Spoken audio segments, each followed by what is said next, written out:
Good evening everyone.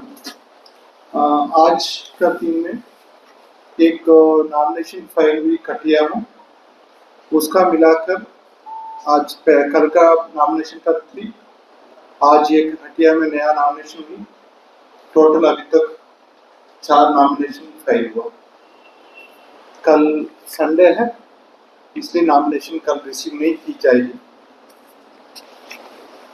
आपका expenditure system में अभी तक 315 करोड़ वेरियस एनफोर्समेंट एजेंसी के द्वारा चीज गई इलेक्शन एक्सपेंडिचर करने का। Thank you. एक सवाल है सर, चैम्बर ऑफ कॉमर्स को आपसे मिले थे सर कैश वगैरह लेके घूमने के लिए, वैसा कितना अमाउंट को लेके जा सकते हैं सर? 50,000 से लेकर 10 लाख के बीच पैसा? नहीं, आपका कमीशन का इंस्ट्रक्शन बहुत ही क्लियर है। कोई व्यक्ति 50,000 तक लेके जा रहा है, वहां पर उनका कैश इंटरसेप्ट भी की जाएगी, कुछ दिक्कत नहीं पड़ेगी। आपका 50,000 से 10 लाख तक लेके जा रहा है, उसके लिए कैश इंटरसेप्ट की जाती है, तो आप उसका शाम को वो कमेटी में ले जाएगी, डीडीसी के कमेटी में। डीडीसी के कमेटी के अनुसार उसका रिलीज की जाएगी।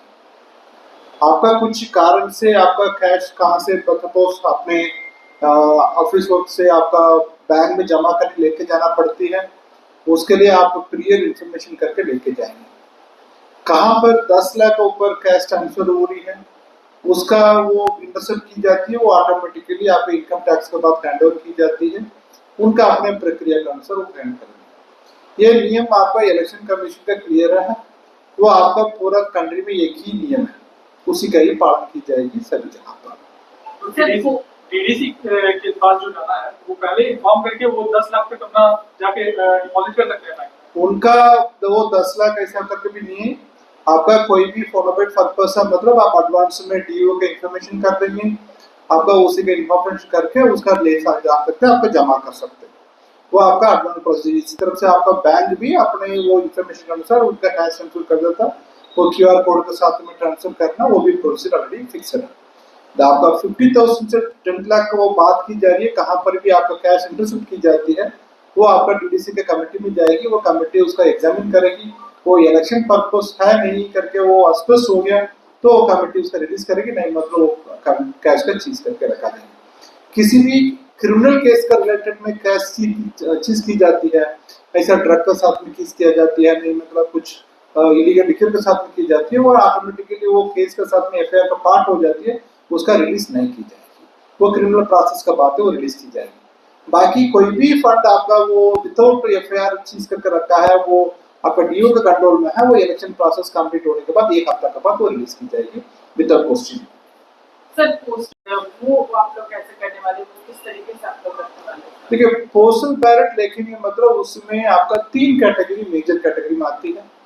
एक वोटर्स ऑन इलेक्शन ड्यूटी आती है, उसी के लिए अभी वो सभी जिला पर आपका फॉर्म 12 प्राप्त की जा रही है।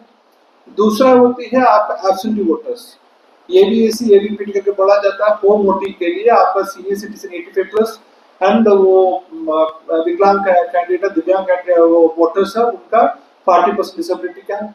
फिर वोटर्स ऑफ एसेंशियल सर्विसेज है, उनका फॉर्म 12D रिसीव की जाएगी, उसी का प्रक्रिया भी जिला लेवल पर चल रही है।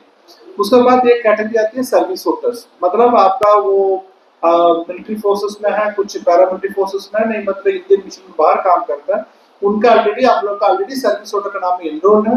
ऐसे ही उसी दिन में कैंडिडेट फाइनल होगा, उसके बाद उनका ट्रांसमिट की जाएगी, उसके आधार पर उनका रिसीव। ये 3 कैटेगरी का ऑलरेडी प्रक्रिया चल रही है। सर एक क्वेश्चन है, वारंटी और क्रिमिनल केस वाले का पुलिस डायरेक्शन अभी ठीक है, वारंट मतलब नॉन बेलेबल वारंट किसका पास पेंडिंग है उसका बहुत ही क्लियर है, उसका इम्प्लीमेंट करना है, इन्फोर्स करना है। उसमें अलग से मतलब वो कुछ स्पेशल प्रिविलेज नहीं, कोई भी नॉन बेलेबल वारंट है उनका अरेस्ट करके अपने लीगल प्रोसेस में ले जाना।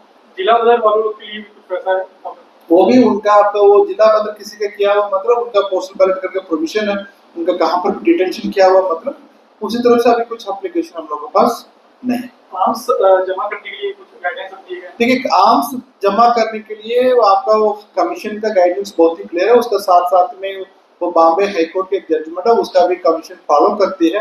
उसके लिए आपका एक स्क्रीनिंग कमेटी बना हुआ है, वो डीसीएसपी का अध्यक्षा में वो स्क्रीनिंग कमेटी डिसाइड करेंगे किसका एग्जामिशन देना, बाकी सबका जमा करना पड़ेगा। उसके लिए किसी का एग्जामिशन चाहिए मतलब वो डीसी के पास जाकर उसका एप्लीकेशन जमा करना पड़ेगी, वो कमेटी एग्जामिन करेगी, उसी हिसाब से उसका राइटिंग ऑर्डर पारित करना पड़ेगा, उसी आधार पर उनका एग्जामिशन दी जाएगी, नहीं मतलब उनका सक्षम पड़ा जहाँ पर डिपॉजिट करना होगा। ठीक ठीक, थैंक यू।